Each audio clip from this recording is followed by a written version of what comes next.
Hi, I'm Jago.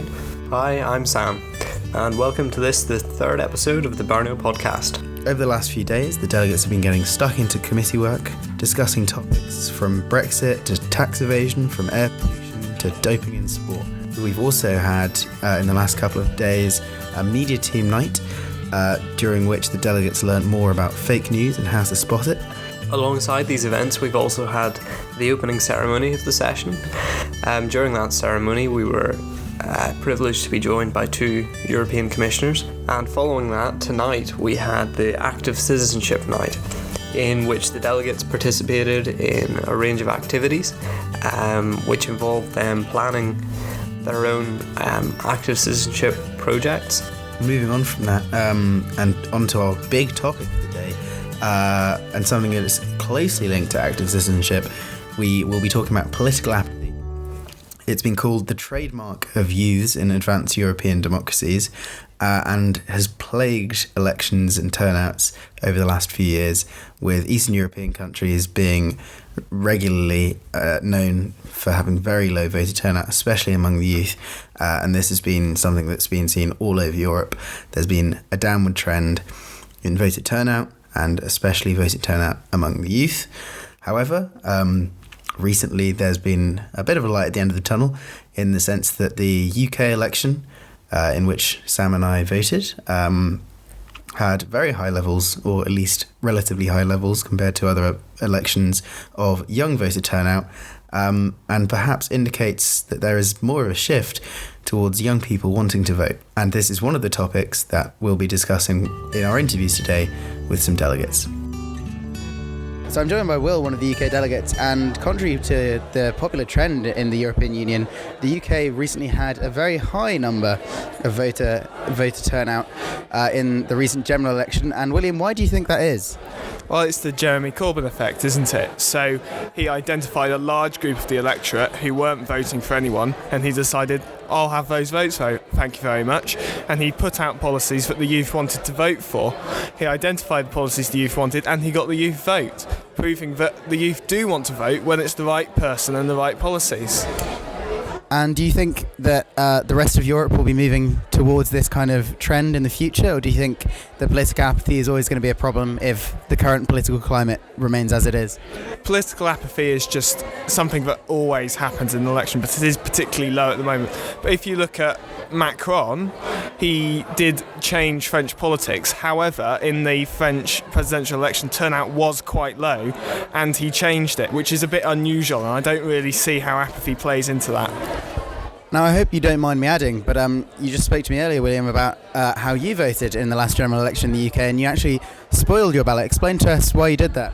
Well, I spoilt my ballot because my constituency has a Conservative MP who has a majority of 20,000. So whatever vote I make, it will not make a jot of difference.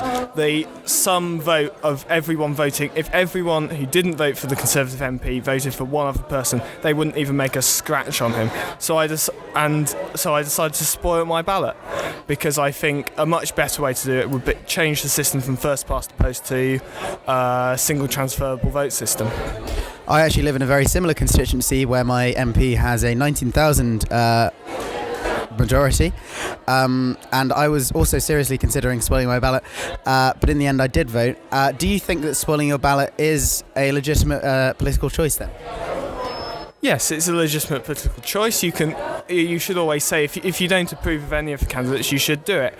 Though I was a bit hesitant as I walked in. I felt, should I really be spoiling my ballot? I was very tempted to put a vote, but I said no. I shall say I don't want. I wanted to make a sign. I wanted to be one of the, I think it was 146 in my constituency who spoiled their ballot, and I'm one of the 146. Well, thank you very much for that alternative point of view, William. So I'm joined by Julia, one of the delegates of AFCO 1. Julia, you're from Poland, and today's topic is political apathy. Poland is one of the most apathetic nations in regards to voter turnout. Why do you think this is? I think many people don't see any representatives in the elections, especially young people, because we don't have many choice. We can either choose the Conservative Party that not many young people actually like, or the old party that is actually in the opposition now, that they don't bring any new ideas. So I think that's the issue. There's no one to vote actually. You just vote for the less harmful party, I guess. And you study in Liverpool in the UK. The UK obviously recently had a general election, and Liverpool voted very much in favour of Jeremy Corbyn. Do you think that a figure like Jeremy Corbyn could capture the youth in the same way that he did in the UK and Poland? I can't actually speak for people from the UK because I don't have a right to vote, but I think that young people voted for Jeremy Corbyn because he actually proposed something to them.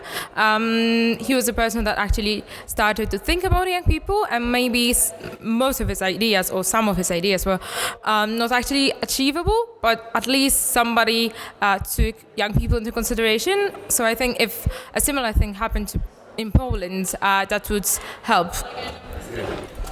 Thank you very much for this interesting insight, Julia, and I'm sure we'll catch up with you with your topic on Brexit. Remember to listen to yesterday's podcast on Brexit, and thank you very much for your interview. Thank you, Jago.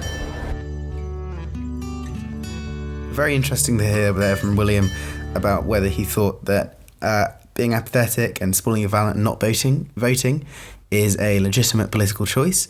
Obviously, I voted in the last election in my country. I'm very proud to be able to vote, and I'm very happy that I am able to do so.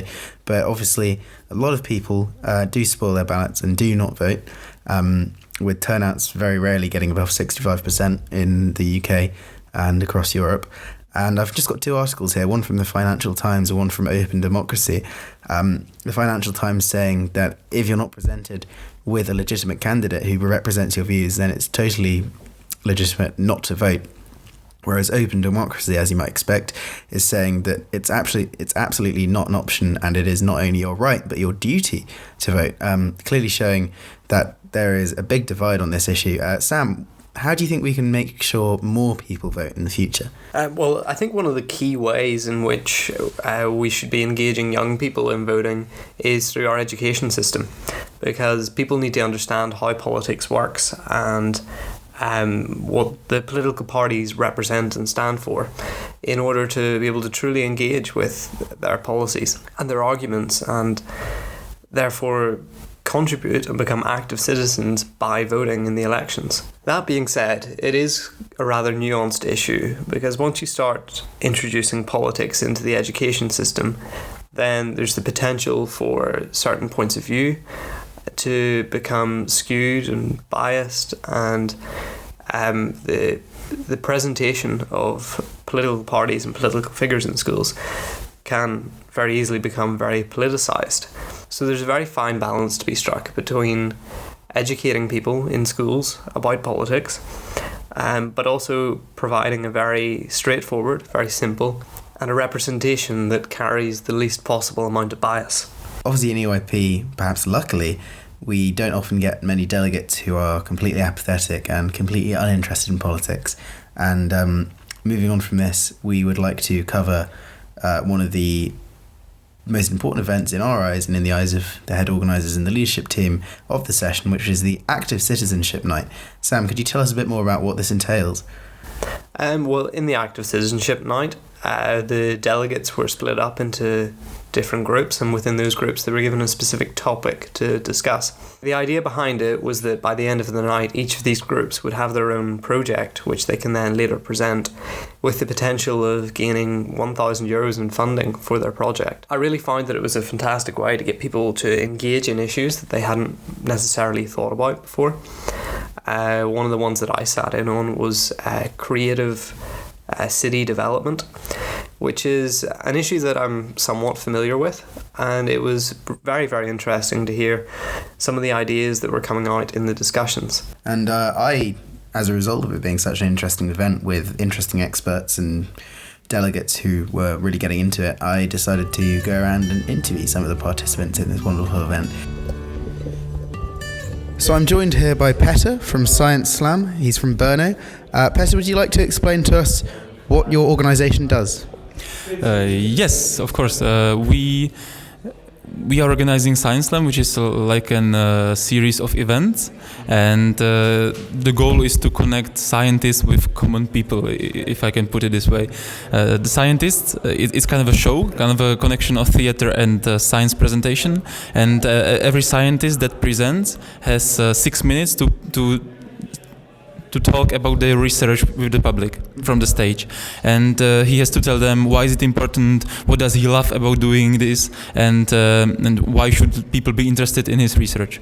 There are several performances every evening, and the audience then decides which one was the best presenter, and it works like this. So it's kind of a combination of science presentations and stand-up comedy and theater. It sounds fantastic. And is it just for young people, or is it for people of all ages to come along to? It's definitely not just for young people. Well, most of our speakers are young people and students, but we've also had some very experienced academics, like the oldest person who was presenting is 60 years old. So it's for very experienced scientists as well. Sounds very interesting. And obviously here in EYP, we deal only with young people. Why do you think it's important for young people to get involved actively in citizenship and promoting what they love? Well, I think it's important for everybody, so young people included. And it's a very, well, what I know from Science Slam is that it's a very beautiful experience to watch a person talking about something that he really loves, that he loves doing, and explaining why he or she loves doing it. So whatever it is you do, I think it's great to it may sound a little pathetic, but it's great to share it with people, because if your heart is in it, it's interesting for the public, and it can inspire people. It can show them that what you are doing is important. Thank you very much, Petter. It sounds like you run an incredible organisation, and I've been listening in on your workshop, and it sounds like your group have come up with an amazing plan as well. So thank you very much for your interview. Here in the science popularisation section of the Active Citizenship Night, the group have been discussing ways to popularise science, and I'm joined by Harun and Philip, who have won within their group, and their project has been chosen to be presented to the organisers.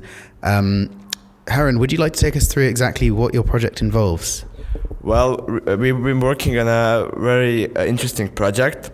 It is about a science park. So it's a traveling science park, which we plan to travel from school to school regionally. The main goal is to show kids that science is actually fun, and to make them fall in love with it. So hopefully in years to come, they become successful scientists.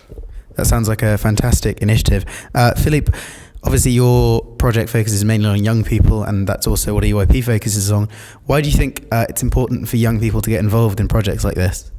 Well, basically, we kind of mostly focused on STEM, because there's a lack of people doing STEM-related stuff, and we are just trying to get children interested in it.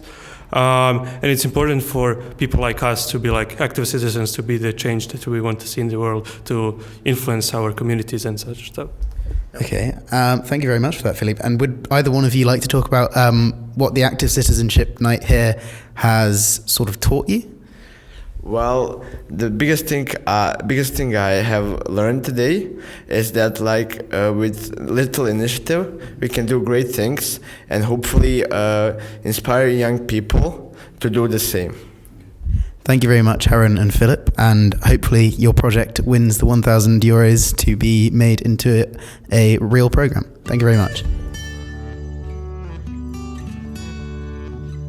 Well, it was very interesting there to hear the opinions of the delegates on active citizenship, and to hear such a positive outlook on how we should be contributing to our society. Obviously, being an active citizen is a substantial issue. It's something that the session has a particular focus on, and it deserves our attention. Within EYP, our engagement with the topic and the fact that we are all in some way active citizens by our participation in EYP is something that we're all very proud of, and we hope to see continue into the future. Yeah, obviously very interesting to hear from the delegates there, and we hope they had a great time at the Active Citizenship Night. And that wraps it up for our third podcast. Remember, we have also already recorded 2 other podcasts. Feel free to go back and listen to them, and also stay tuned for our next one. This podcast was recorded and produced by Jago Lynch and Sam Stronge. We'd like to thank all of our guests on today's podcast for their views and opinions, which we greatly appreciate. And we'd like to remind you to tune in for the next episode of the podcast, which will be coming out on Friday morning.